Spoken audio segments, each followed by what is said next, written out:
Hey lovely sex hobby people, welcome to today's video, which is going to be issue 78 of Dungeons & Dragons Adventurer. We get our last set of that patterned dice, the ones that were slightly larger, if you can make out the pattern. These are the ones which have the ampersand as the highest denomination on the die. So come and join me on the desk and we will have a look through. Right then lovelies, shall we have a look at issue 78 of Dungeons & Dragons Adventurer.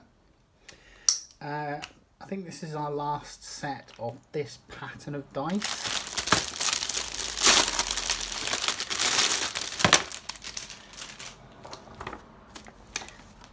Put that there. Let's take this out of the bag. Oh, right, put that there, put the bag there, put the plastic there, let's have a look. So, here we go. Prisons of the Mist, Domains of Dread, Fast Mover, Travel by Teleport, and Earn Fair Pay, Witchlight Hand. Right, movement, here we go. Oh, can't see that. Part 3, I think. Powerful magic can transport you great distances in the blink of an eye. There are times when moving on foot, travelling by horseback, or even riding more exotic mounts such as dragons and pegasi won't get you where you need to be as fast as you need to be there. On those occasions, you might want to seek out a higher level spellcaster who is able to cast the teleport spell. Most likely cast by a bard, sorcerer or wizard, since those are the classes that can learn the spell. They can send you across your current plane of existence. With the aid of a teleport spell, you could make the journey from Icewind Dale to Amn, from one tip of the Sword Coast to the other in the same time it takes you to raise your hand to a barkeep in a tavern and order another drink. If the spellcaster is familiar with the location they're sending you, you might even end up where you were expecting to be.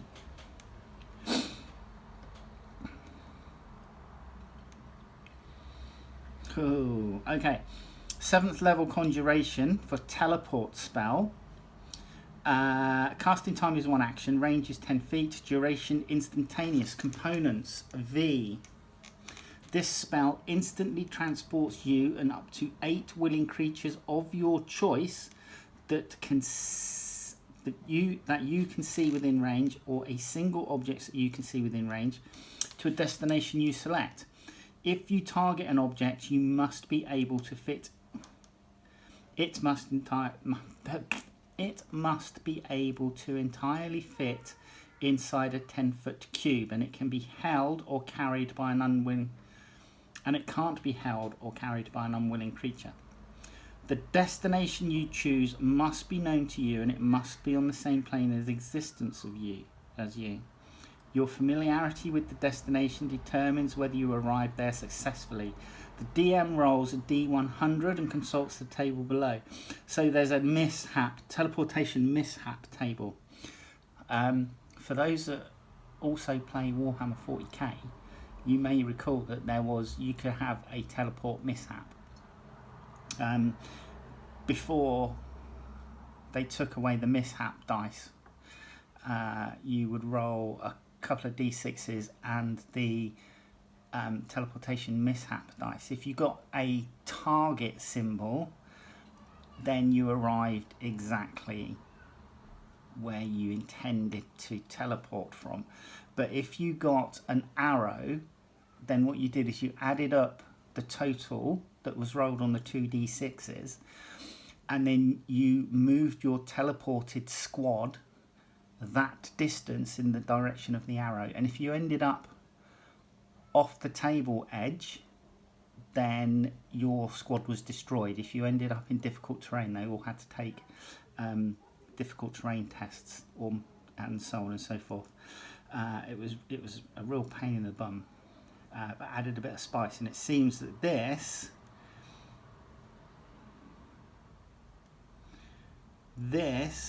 is similar to that.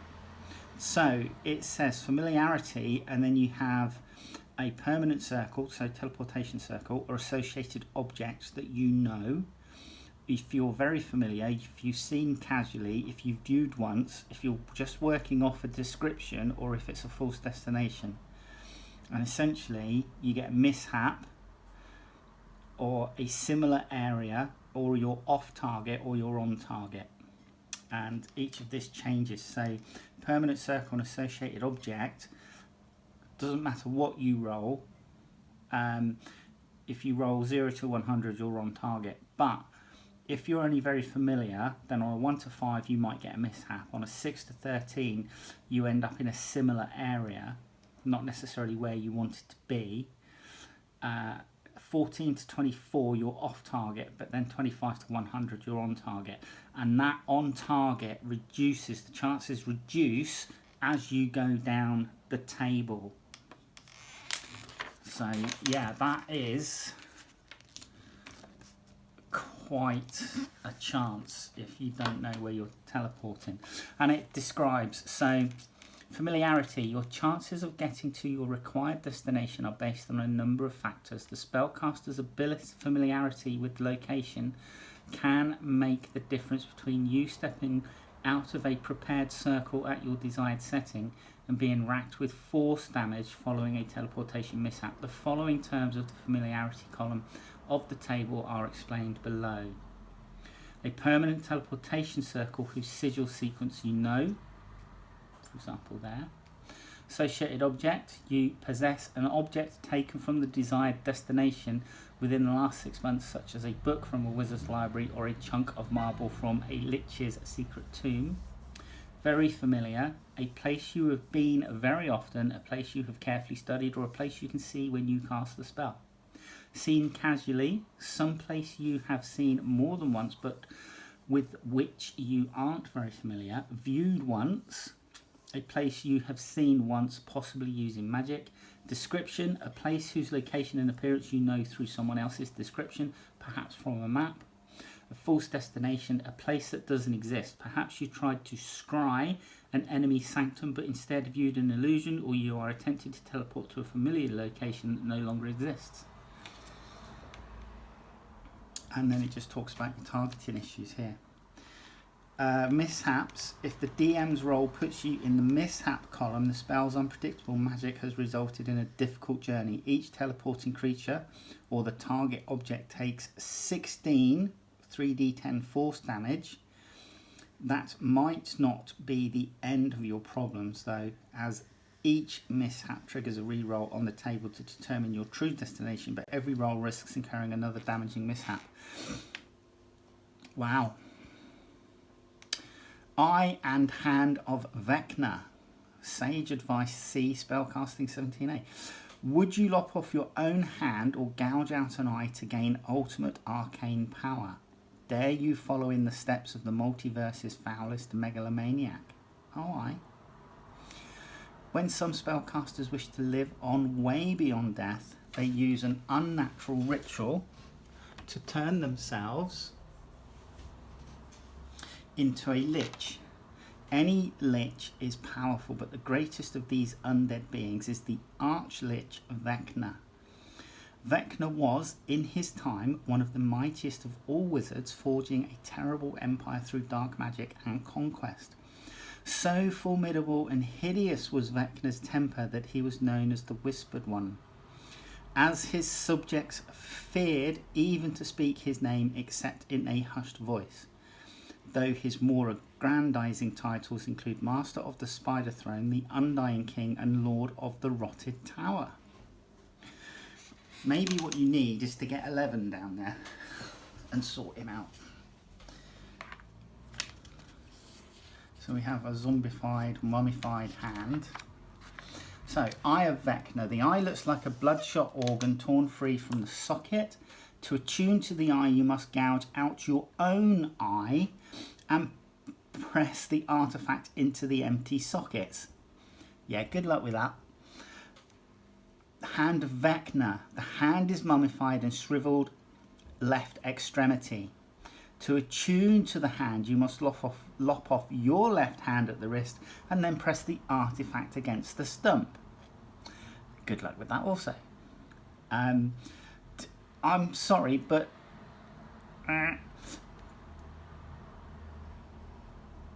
does anybody else see this going well? I'm not.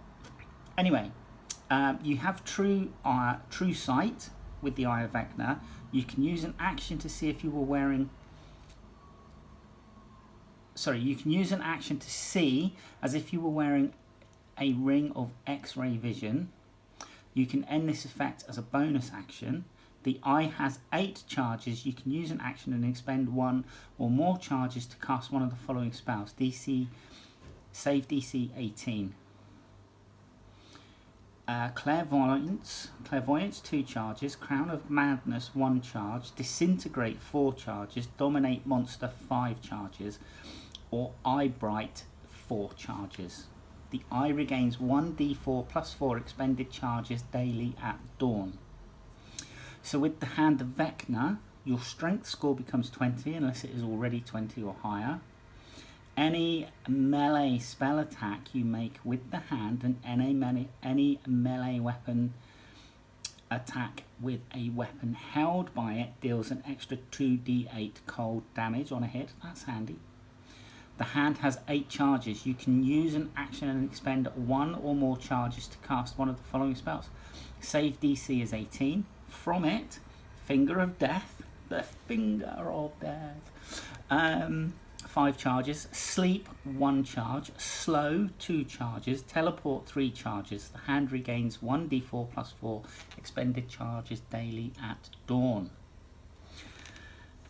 Iron Hand of Vecna Part 2, so that was Part 1. I did say that, I was getting confused. Right, be wary of anyone you meet who has either a baleful miscoloured eye or a withered left hand, or both, as these artifacts might be found together or separately. If you do find both artifacts and are attuned to the Hand of Vecna and Eye of Vecna, you gain the following additional benefits. You are immune to disease and poison. Using the eye's X-ray vision never causes you to suffer exhaustion. You experience premonitions of danger, and unless you are incapacitated, can't be surprised. If you start your turn with at least 1 hit point, you regain 1d10 hit points. If a creature has a skeleton, you can attempt to turn its bones to jelly with a touch of the Hand of Vecna. You do so by using an action to make a melee attack against a creature you can reach. Using your choice of melee attack bonus for weapons or spells, on a hit the target must succeed on a DC 18 Constitution saving throw or drop to 0 hit points. You can use an action to cast Wish. This property can't be used again until 30 days have passed. Wow, that is some serious... We've got a stat block here for Disintegrate, a 6th level transmutation, Dominate Monster, Eye Bite, and then Finger of Death. Finger of Death, I like the sound of that. Finger of Death is a 7th level necromancy. The save is Constitution. The casting time is 1 action. The range is 60 foot. Duration is instantaneous. Components are V and S. You send negative energy coursing through a creature that you can see within range, causing it searing pain. The target must make a Constitution saving throw. It takes 7d8 plus 30 necrotic damage on a failed save, or half as much damage on a successful one. A humanoid killed by this spell rises at the start of your next turn as a zombie that is permanently under your command, following your verbal orders to the best of its ability. That's cool. I wonder how many undead you could raise to give yourself an undead army. Witchlight Hand. Character creation D, background 19. You are the backbone of the Witchlight Carnival, doing everything from operating booths and making repairs to feeding and exercising animals. The Witchlight Carnival is no ordinary fairground crewed by wondrous beings, including many denizens of the Fey Wild. This collection of kaleidoscopic tents and wagons uses magic to travel from world to world. It visits each world across the material plane once every 8 years, setting up business on the outskirts of populated areas for a few days at a time. The carnival includes a Fey crossing, allowing travel to and from Prismere, a surreal domain of delight within Fey Wild. Working the carnival. Dazzled by its splendours, you crept into the Witchlight Carnival as a child or youth and never looked back. Maybe you joined the carnival to escape a dismal life at home, or maybe you were enchanted by the idea of visiting new places or the dream of becoming one of the carnival star attractions. So Witchlight Hand benefits: skill proficiencies, performance, sleight of hand, tool proficiencies, disguise kit or one type of musical instrument, languages, one of your choice, equipment, a disguise kit or musical instrument of your choice, a deck of cards, a carnival uniform or costume, one trinket and a pouch containing 8 gold pieces. Carnival fixture. A Witchlight Carnival provides you with free, modest lodging and food. In addition, you may wander about the carnival and partake of its many wonders at no cost to you, provided you don't disrupt its shows or cause any other trouble. Carnival companion. Over the years, you have earned the friendship of another carnival fixture. Roll a d8 and consult the carnival companion table to determine who or what you've befriended, or you can use an option that you like. Work with your DM to flesh out this friendship. This companion hangs around you while you're at the carnival, but it won't voluntarily leave the carnival. So the options are: old cantankerous Witchlight Hand, young impressionable Witchlight Hand, performer such as an acrobat, clown or musician, retired performer, seasoned animal trainer, old blink dog, cheering quickling, harmless magical wisp of light that has flying speed of 30 feet, can hover and sheds bright light in a 5-foot radius and dim light for an additional 5 feet. That would be cool. A will-o'-the-wisp. And then you have Witchlight Hand, medium humanoid, any alignment, stat block. So armor class 12, hit points 9, 2d8, speed 30 feet. Strength is 10, 0. Dexterity is 14 plus 2. Constitution is 11, 0. Intelligence is 12 plus 1. Wisdom is 13 plus 1. And charisma is 12 plus 1. Skills: sleight of hand plus 6. Sensitive passive perception 11. Languages: common plus any one language. It's a 1/8 25 XP for challenge. Proficiency bonus plus 2. Now, lore. Locations 27. Domains of dread. Untold terrors lurk within these nightmare prisons in a far-flung corner of Shadowfell. When a powerful being has committed acts so unspeakable they could never be redeemed, they are imprisoned by beings of the Shadowfell called the Dark Powers. Everything the Dark Lord knew suddenly changes, and they find themselves captive within a domain of their own. Each horrific demi-plane ruled over by one of these accursed beings is called a domain of dread. Hidden within the mists, deep within Shadowfell, is a mist-shrouded expanse of dark powers, which holds sway over tormented dark lords. Each of these lords is a ruler of their realm and its prisoner for the domain of dread. Ruled by a dark lord is shaped by their innermost self. Yet while each domain of dread is an inescapable prison for a specific dark lord, cosmic cruelty or carelessness has caused a number of innocent mortals to be trapped in these domains as well.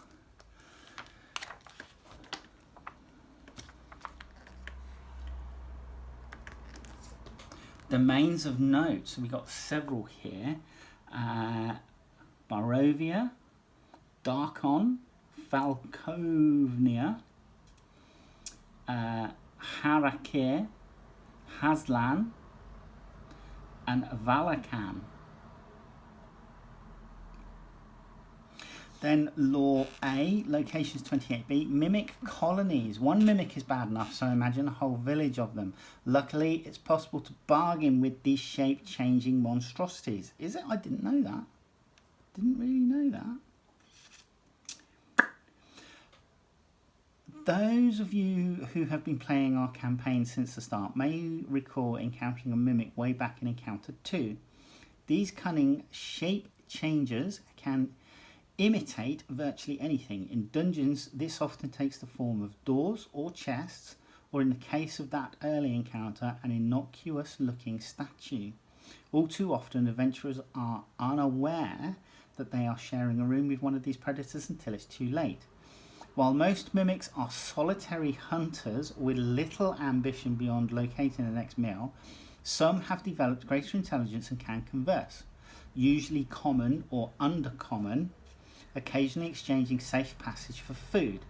However, there's a possibility that you may stumble across a rarer sight on your travels, a mimic colony. This consists of a group of more intelligent mimics who've banded together to form a community. This enables them to create larger objects or a collection of objects that a single mimic could hope to manage. The results are certainly impressive. Colonies can form huge buildings, bridges, cliff faces, crystal formations, or even entire villages.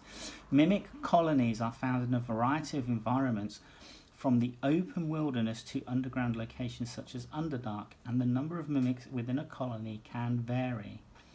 If you stumble across a mimic colony, which of course you may not initially realise, it's worth bearing in mind the facts over leaf. If you're lucky, you may be able to bargain your way out of being devoured by these higher functioning monstrosities. So, we have our stat block.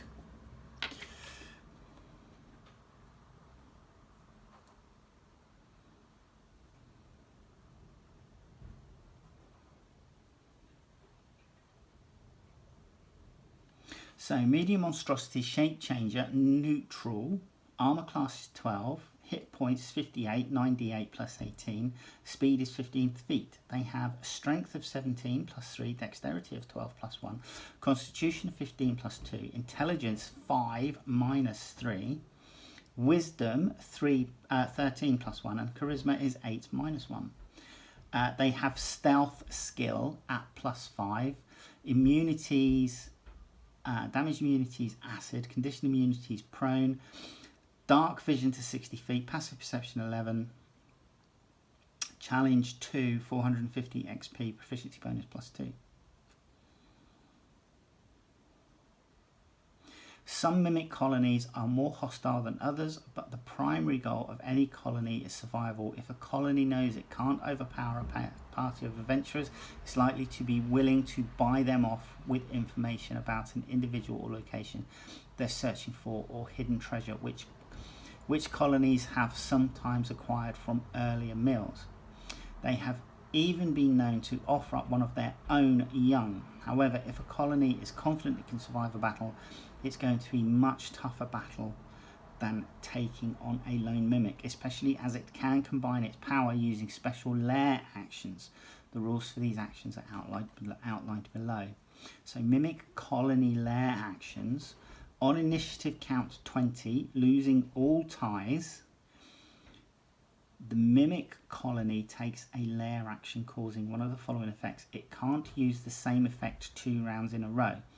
The mimic colony chooses up to 3 key creatures within 300 feet of it. Each target must succeed a DC 15 strength saving throw, or have its speed reduced to 0 until initiative count 20 on the following round. As pieces of the environment grasp the target, if a target fails to save by 5 or more, it is restrained instead for that duration. The mimic colony uses the help action, aiding a creature of its choice within 300 feet of it. The mimic colony chooses up to 3 creatures within 300 feet. Each target must succeed a DC 15 dexterity saving throw or take 13 3d8 acid damage as orifices appear on surfaces in the environment and launch caustic spittle. That's nice. Are they related to camels? The mimic colony chooses a cube of non-magical inanimate material in physical contact with it. The cube can be up to 15 feet on a side. The colony reshapes that material however it likes. This transformation lasts 1 hour. Wow. Not good. Right. Slardy. Or Sladdy. Whether you encounter a slad that's red, green, blue or grey, it's guaranteed to be bad news, especially if you become an unwitting incubator for their spawn. Nice! It's ironic to think that the Slardy, aberrations and embodiments of cosmic chaos, have their origins in a tool intended to create discipline.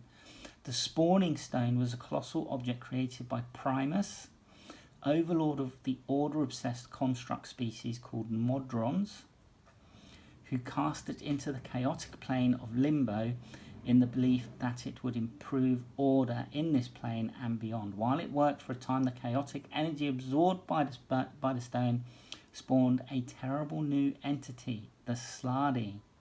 These toad-like creatures went on to annihilate Limbo's Modron strongholds, and the Slardy's animosity towards Modrons continues to this day. Red Slad, or Slad. If a red Slad slashes you with its claws, it's unlikely to be simply a minus attack.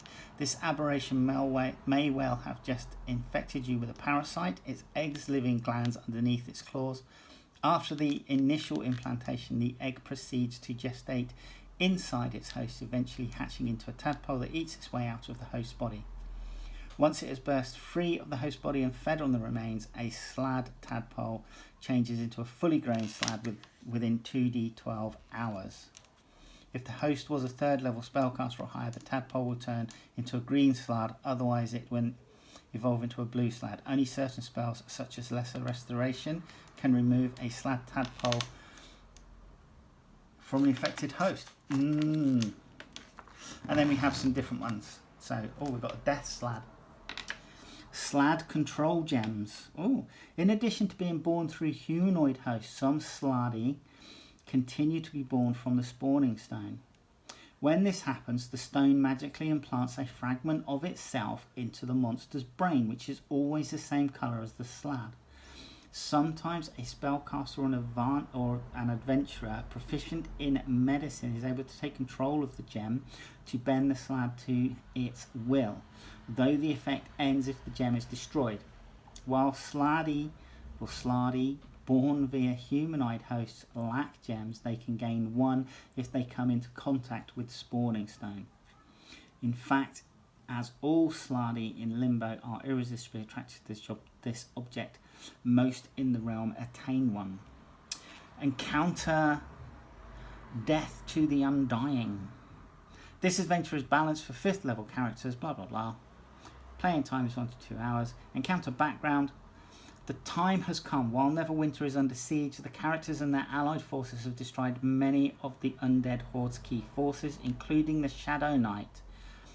Now, after carving their way to the Eastern River Gate and infiltrating the Flesh Cocoon found there, the characters must face their final enemy, Kracia the Undying. The characters have just entered the heart of the cocoon, where Kracia jealously guards the Plague Stone and commands his army of the living dead. Encounter goals. The characters must confront Kracia the Undying in the heart of the cocoon and destroy him once and for all. So we are using the map that we had in last week's issue 75. Issue 77 even. That's our encounter map. So Heart of Cocoon features, it has high ceilings, a fleshy topography, the Plague Stone pillar, There you go. Right, so the heart of the cocoon is warm and moist, and the demon flesh beneath your feet quivers slightly at your step. The walls of the vaguely familiar circular chamber pulse rhythmically, and swollen pustules larger than a human protrude from floor, walls, and ceilings. In the centre of the room is a taut column of woven fleshy strands. Within the strands, suspended 10 feet from the ground, is a lump of black stone in the shape of a deformed skull. Each time the chamber's living walls twitch, the stone echoes with a pulse of sickly magic. Beside this malignant column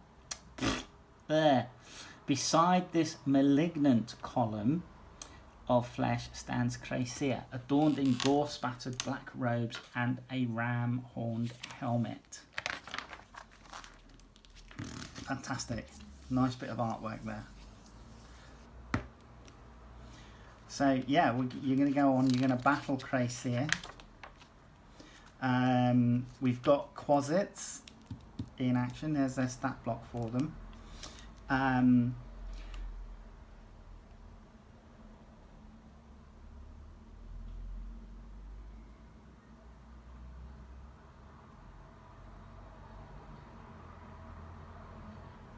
So it says here, cashing in triumphs. The final battle to defeat Cracia should be difficult and potentially deadly, but the characters may have their own favours to call in. If the characters have them, this fight is a good chance to use the infernal curiosity and paragons of good triumphs if they haven't already done so. Defeating Cracia. Cracia dies, his body splays out, shudders, and then is still. Then he stirs, his eyes snap open, bloodshot. His body lurches to a kneeling position like a puppet yanked on its strings. He looks around in disbelief. No, he gasps. No, it's not possible. A disembodied voice seeps through the chamber of flesh, rasping in deathly whisper. You disappoint me for the final time.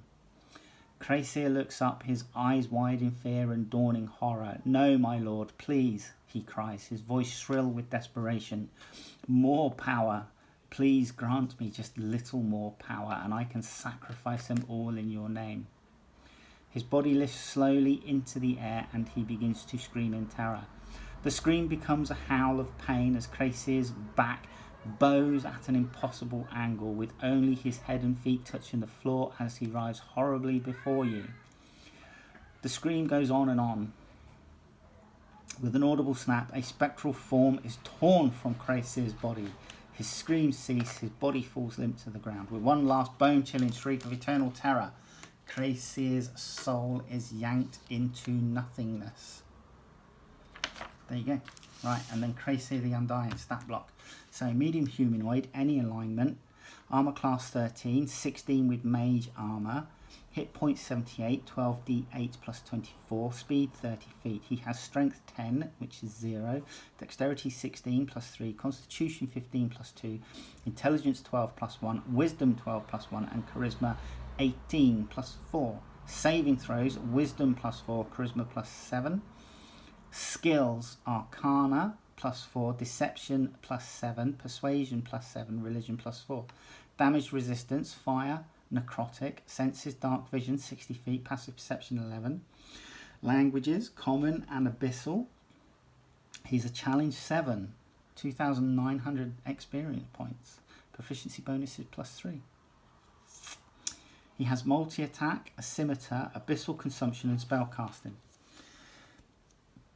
So there you go. Right, so we've got 2 more issues after this. I wonder what they're going to do for the final couple of issues with regards to the adventure. Now, this is the final set of this particular...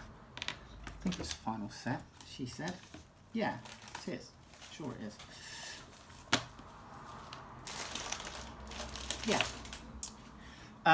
This is the final set of this particular pattern of dice. Now, I don't know if anybody else has had the same problem, but I've struggled with these rolling poorly. All of these sets that I've had, have not rolled well.